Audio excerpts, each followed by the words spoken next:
আসসালামু আলাইকুম। সকাল সকাল আমরা ঘুম থেকে উঠে নামাজ পড়ে ইব্রাহিমকে রেডি করে নিয়েছি। আজকে ইব্রাহিমকে রাখতে যাব, আর আমরা একটু সবাই মিলে কফি খাচ্ছি। ইব্রাহিমও আমাদের সঙ্গে একটু কফি খাচ্ছে। আমরা কফি খেয়ে রেডি হয়ে বের হব ইব্রাহিমকে রাখার জন্য। ইব্রাহিম বাড়িতে এসেছে প্রায় 2 সপ্তাহ হয়ে গেছে। আমি একটু ব্যাগে কিছু ওষুধ আর একটু পানি নিয়ে নিলাম, এরপর রেডি হব।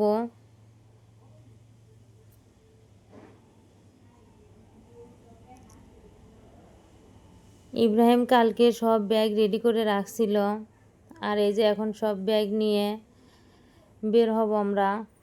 আমি ওইদিকে রেডি হয়ে গেছি।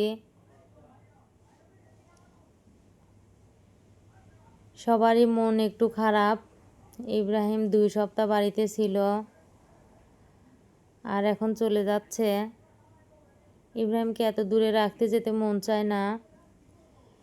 বিসমিল্লাহ বলে যে আমরা বের হয়ে গেলাম। ইব্রাহিমকে পড়াশোনা করানো লাগবে, কিছুই করার নেই, এই জন্য রাখতে যেতে হচ্ছে এত দূরে মন না চাইলেও।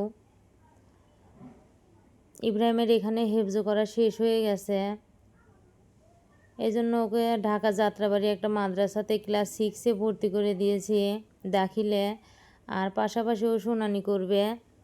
আমাদের গাড়ি চলে আসছে, আর এই যে সব কিছু বুঝিয়ে দিচ্ছে, কারণ আজকে সারাদিন আমরা বাড়িতে থাকবো না। এই সব ব্যাগ ম্যাগ গাড়িতে উঠিয়ে দিতে যাচ্ছে।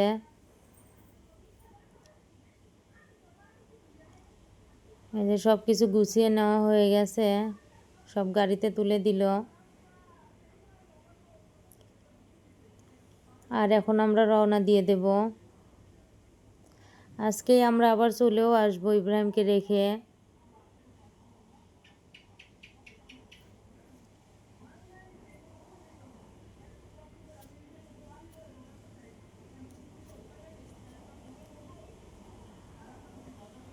আমরা এখন রওনা দিয়ে দিলাম।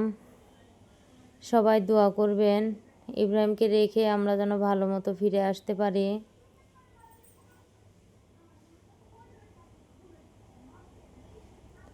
আল্লাহ হাফেজ।